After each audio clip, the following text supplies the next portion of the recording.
Alright guys, so in today's video we will be discussing about indexes, and more importantly we will be discussing about database indexes. Alright, and also we will be discussing about the types of database index and how the database index works, how the data gets organized into your disk space, and etc, and all those, and we'll try to do some queries in order to understand the index scanning, right? How the index scanning works in your PostgreSDB, right? So now let's understand the basic concept of index.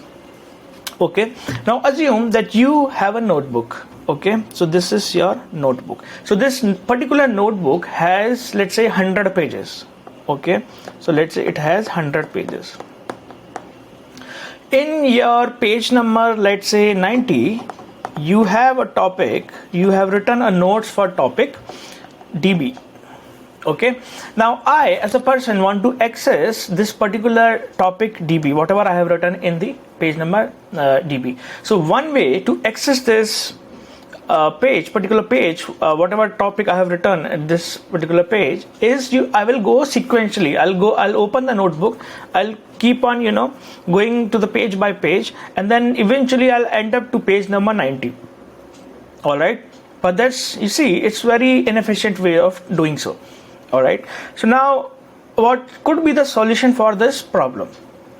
The basic solution for this problem is you pre-compute all, you keep track of all the pages and the topics and the page numbers. All right, so what I'll be a little smarter here, and I assign the page numbers to each page here. So let's say this is my page number 1, this is page number 2, 3, 4, 5, 6, and etc, it is 19. All right, and here I will maintain an index where I will say this is my page number and this is my topic. Okay, so I will write my DB and page number 90. Okay, now I want to access page number 90, or let's say I want to access the database topic. So rather than going this sequentially, so I will not go sequentially. What I'll do, I will try moving into my index, and I'll see, okay, at page number 90 I do have this index. Then directly I'll go to page number 90 and access it, right? So this is the very basic fundamentals of indexes, and that's how indexes are being used in your databases. All right, so you see, in your transactional databases, row-based databases, you have a lot of data, right? You want to, let's say, perform a retrieval, a search operation for ID 123, or let's say address is equal to Delhi, right? So now one way you have to do a sequential scan to your entire table and then reach to a particular record and get that record, read that record, right? But you see, if you have millions of records in your table, then this is going to be very inefficient, right? It's not the smart way of fetching out your data. So if I want to make my search faster, the retrieval faster, the best way is I'll put in some of the indexes in some of the popular fields in my table. All right, so that's the fundamental concept of indexes, and that is why we use them. So let's deep dive and then understand, before understanding the functionality and how indexes work from the data structure perspective, understand how your data gets divided and gets stored into your disk space. All right, so let's say, so you have your data. So let's say you have your table.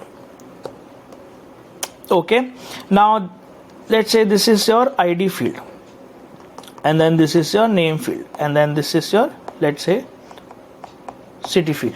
Okay, and then you have your data here. Now your database will automatically assign a row ID to your each row. So let's say this is your row ID 1, this is your row ID 2, this is your row ID 3, and this is your row ID 4. All right, so now, but that's not your data, that's not how your data will be stored in the disk space, because you see, all your data gets stored in your disk space. All right, So now in my disk space, how data will be, because my disk is being managed by operating system, right? So the way your operating system store this data into disk, right? So this is your disk, is using pagination, right? The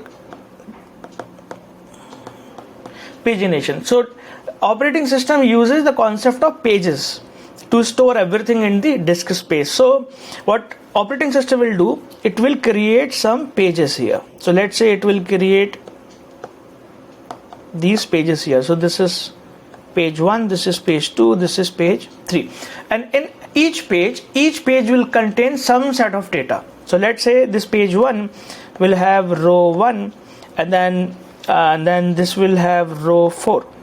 Then this page 2, let's say, has row 3, and then row 5, and then this has your row 2, right? But it doesn't mean that operating system will store it sequentially, right? It's not ordered.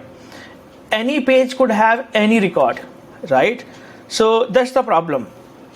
Now let's say if I want to do a query, select star from EMP, where, or let's say name is equal to Suchit.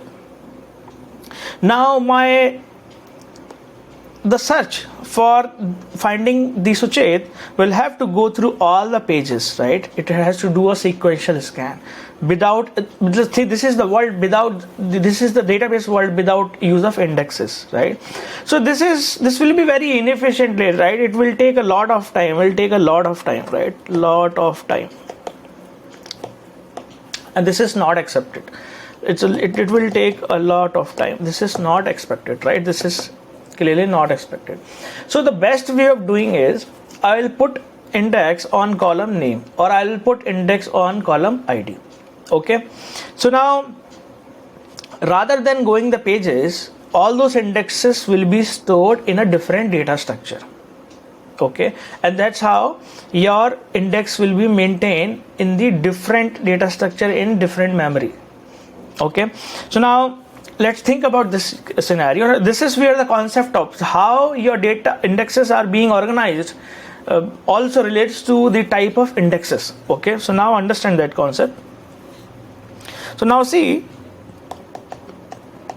types of indexes. So there is one type which we call clustered index. Okay, and then there is we call non-clustered index. Okay, and many people, and these clustered indexes are also known as the primary index, right? And these are also known as the secondary index. Okay, so now let's move on and understand the concept of clustered index.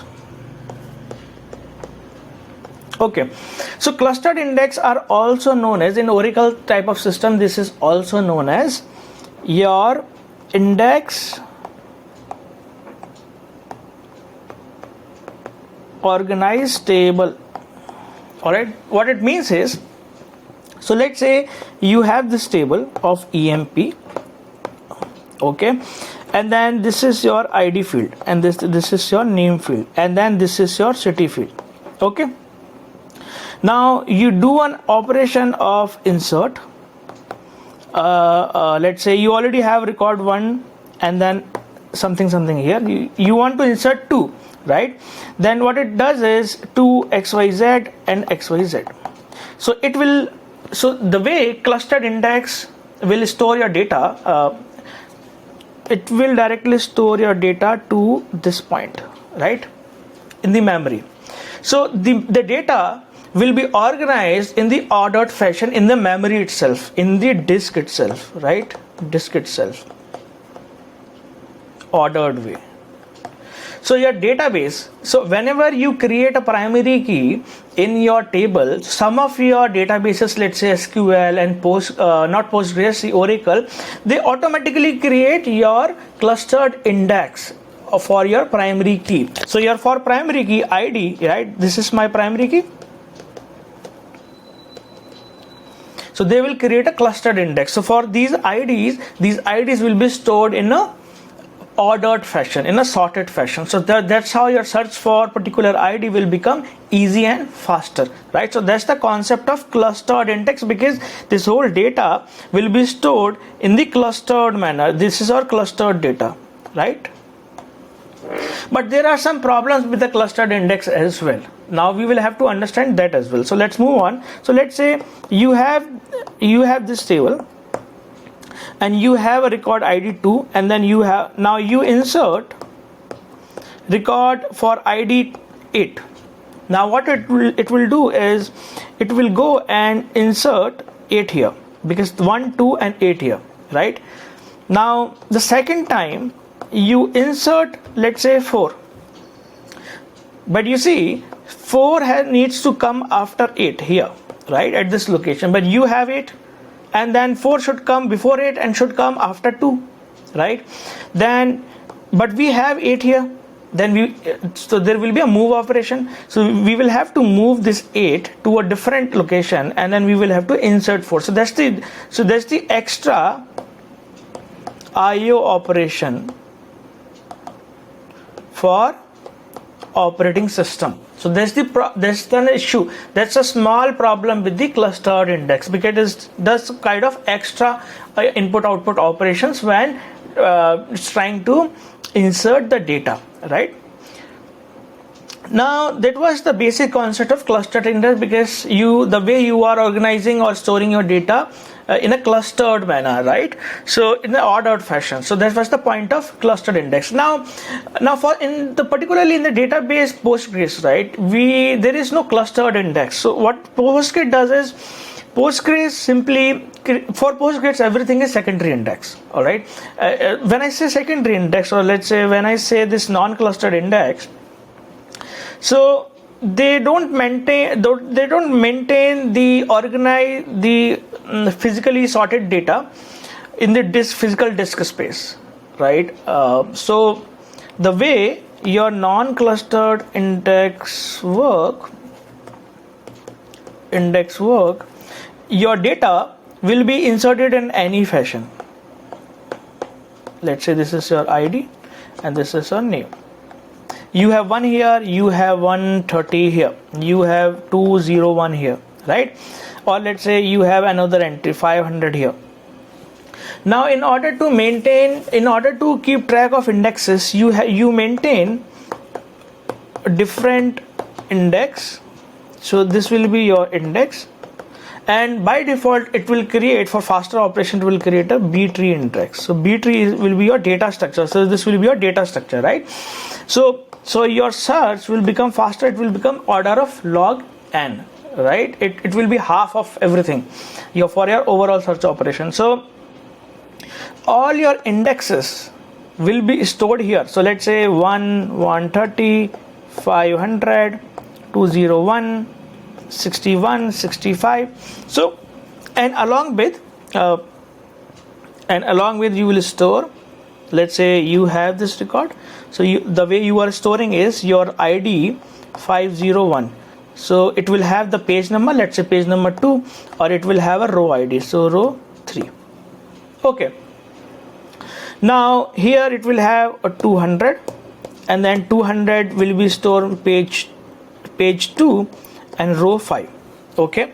And then here let's say you have 300, your ID 300. These are all nothing but the primary key values are your ID, because your index is keeping track of your primary key. 300, and it is stored at page 5, and it is stored at row 5. All right. So now so on and so forth, right? So this data structure is B tree data structure. That's how your non-clustered index will be stored in your memory. Now if you want to do a search operation, let's say for ID 300, so it will not directly go to your table, rather it will go here and it will go here. It will see, okay, my 300 ID, I have found my 300 ID. Then my 300 ID in my disk space is stored at page 5, and in the page 5 it is stored at row 5, right? So it will directly go and get that data. So you see, if you see this, right, you see, have a look at this. So if you see, these are your pages, these are your nothing but the pages, right? So these are your nothing but the, one second, so these are your nothing but the pages, right? So your pages in the operating system, and then these are your IDs, right? Now if I want to search ID, it will go here, and then from here it will, based on some condition, it will reroute it to here, and then here it will see, okay, I do have 6, right? In my B tree I do have my 6, but 6 is stored at my page 1, and in my page 1 it is stored at row 2, right? So that's how. So let's say this is my record, so that will be the output, right? So this will be the output of this query. So that's how your non-clustered will work. It will create a data structure, let's say B tree, into the database, and then it will maintain all the indexes, all the IDs into the nodes of your B tree, and based on your nodes all the search operation will work. It will look at the ID and it will directly go to your particular page, particular ID, row ID, and get the data. That's how your search becomes faster, by using the index, right? A non-cluster index. So you understand the basic concept of index and the index, and yeah, so that's how we understood the basic concept of your index, and then the clustered index, and then we also understood the concept of non-clustered index. So clustered index are those that keep the data in the sorted fashion in the physical disk space itself, right? They don't maintain a different data structure. And however, your cluster index are the ones who maintains a different BT or XYZ data structure in order to keep track of all the IDs to make your search faster. All right, so for databases like Oracle and SQL, they automatically create a clustered index for all your primary keys. However, this doesn't work in the Postgres. For Postgres, everything is secondary index, not the primary index. All right, and that's how. And we also understood that how your data gets stored in forms of pages in the memory, and this is pagination is the memory management technique which is used by operating system in order to organize the database data into the disk space.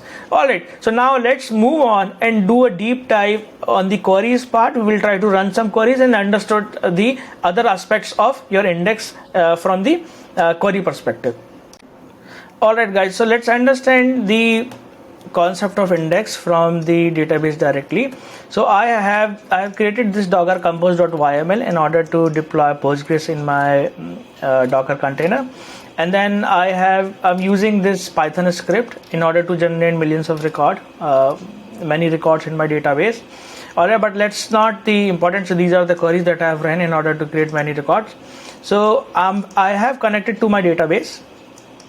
Alright, so I have this table, a users table, and I have many records in my user table. So if I do select count from my users, I have around 63293 records. Okay, so now let's try to do a deep dive into query.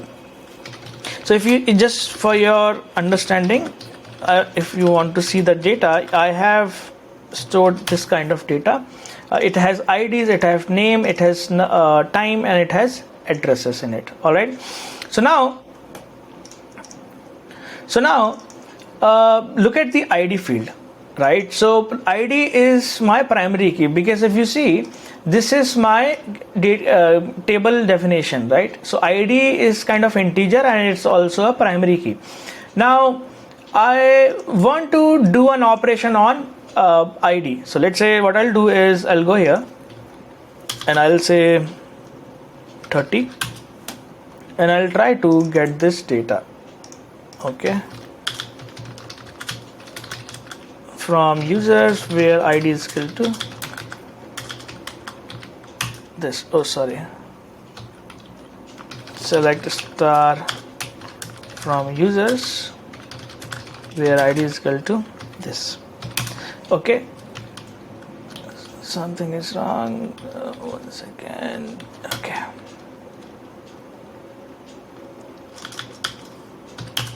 Okay, so it has get me the record, but now we will have to look at the specifics, right? Look at, just do an analysis. In order to do this analysis, I will use a keyword explain analyze. Okay, so you see, if you see here, it uses index scan using users PK, because this is my primary key on users. So it directly has retrieved me a record 1, row 1, and then you see there is planning time, this 0.07 millisecond and 0.64 millisecond, which is very less, right? So it has done me the index scanning, all right, because I already had the index on my field ID in the users table, because you see it was a primary key, so Postgres automatically created an index for it. So now if you go back and if I do, let's say, search for this, right, and then this is address value. Now this is the value address. What I'll do is explain analyze, select star from users where address is equal to this. You see, now this time look at the difference, guys. This time there is no index scan, right? This time it has done the planning time has taken these many milliseconds, and look at the execution time, guys. It's a big time number for the database, right? 63.756 milliseconds, and if you see 0.064 milliseconds, right? You see, using indexing it's very less, but without indexing it's very high. Now another, if you let's inspect more, and you see planning time is the time where database thinks, okay, do I have to use can I use the index scan or should I use the sequential scan? If you see here, it's using the parallel sequence scan. Why? Because database is also smart, right? Databases also understand the concept of parallelism. These guys also understand the concept of parallelism. So they have created this worker and all those things. So that's the internal specifics to database. So what they're doing is they're doing a sequential scan, but they have break down the scans and assign it to multiple workers. So those workers are doing the scans parallelly, so your before search becomes faster. That's your how your smart database systems are designed. But you look at the execution time, but it has not done the index scan. Rather, it has done the parallel sequence scan, because we do not have the index on address table. All right. So now let's look at another specific. Let's say if I do name from your users where ID is equal to, I'll copy this and enter. Oh, sorry. And if I go back, I'll say explain analyze. I'll see. Now again, you see when I'm searching this ID, it is again using my index scan. All right. Now let's do another thing. What I'll do is I'll search my time here. Explain analyze, select star from users where my time is equal to this value. See, again it has done the parallel sequence scan. It's not using index. So what I'll do is I'll create an index for my time field, right? So I'll say create index on users, which field? Time field. All right, and then I'll create. So my index has been created on my users time field. So I'll run the same query again. You see, now this time it has done the parallel sequence scan, rather it has done the index scanning, right? So, and even if you look at the execution time is very less. So that's how we use the basic concept of indexing to make the search faster. And this thing is pretty much it's very famous when you will deep dive into the distributed systems, not in fact the distributed system, in fact even in your project, right, in your organization, any project, you will see if you're using any project and your searches, it's not easy. In the field, in any other field other than the primary key, you could always end up creating indexes on those particular field, which will eventually make your search faster. So it's a good idea to create indexes, using indexes, and have a look and get an idea what all fields will be popular fields which will be frequently using in my code. So just get an idea around it and try to create indexes over it, right? But do it smartly. Don't do it, you don't end up doing in a way that you create indexes for all the attributes. That's not the smart way, right? So you need to think smartly. So that's the basic concept around indexing, guys. All right, thank you so much.